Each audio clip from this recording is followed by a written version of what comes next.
Grabe naman ang ulam na ito mga kalangga. At yan nga po dahil sa first time natin siyang gagawin.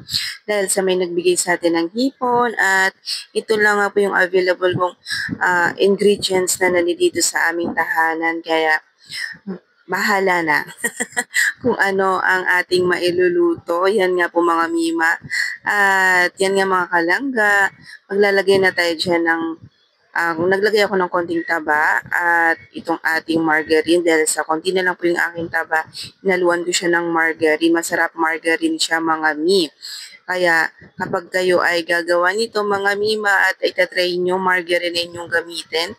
At pinagsabay-sabay ko na nga rin po dito, ilagay ang ating bawang sibuyas kamatis dahil baka mag-dry itong ating niluluto. Mga mi, ano ba yan mga mi? Ang hirap kapag hindi kumpleto ang sangkap sa kusina at kakaunti lang at kulang-kulang katulad ko. Ano ba yan mga langga? Ang hirap talaga. Kaya yan, salamat po sa Diyos at may nagamit tayo ngayon sa ating pagluluto.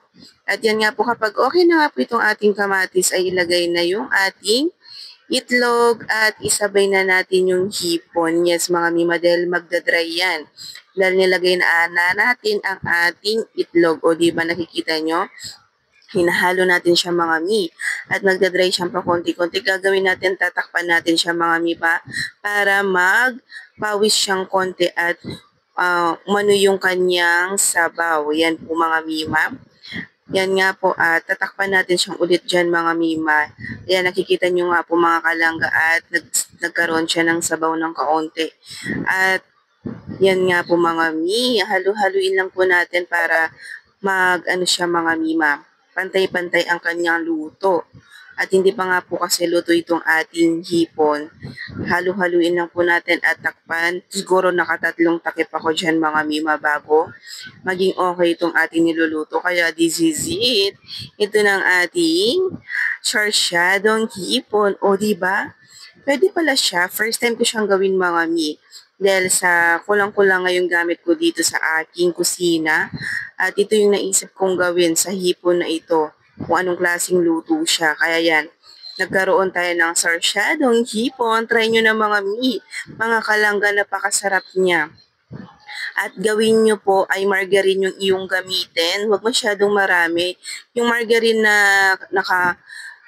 yung maliit na yellow, yun, saktong-sakto lang siya dito mga mima. Siguro nasa kalahating kilong hipon or 1/4. Kalahati siguro mga milyon, sold na yung ating isang margarine na maliit na yellow. Kaya, grabe mga mima, napakasarap. Try nyo na. Hindi ko talaga akalain na makakapagluto ako ng sarsyadong hipon. At yan mga mi. Grabe, napakasarap. Init-init. At okay lang po yung kanyang lasa. Hindi na tayo naglagay dyan ng asin mga mima. Take note. Hindi po ako naglagay dyan ng asin dahil yung ating margarine ay maalat na siya. Kaya konting pampalasa na lang po yung aking nilagay dyan. O diba, ang sarap mga mi. Try nyo na. Talagang hahanap-hanapin nyo ito mga mima. Kaya yan. So, kain na tayo mga mi. O, diba, ang sarap. So, first time ko talaga siyang gawin. Kaya, gusto ko siyang gawin ulit kapag may nabigay sa atin ng hipon. Kaya, syempre, mahal yung hipon, no? Kaya, maghihintay tayo ulit. Yan mga mi. Hello mga kalangga. Hanggang dito lang po ang ating mini vlog at kakain na si Inday, ang inyong kalangga. Comment lang po kung hanggang saan po na umabot itong aking video. Thank you for watching mga kalangga. Ingat.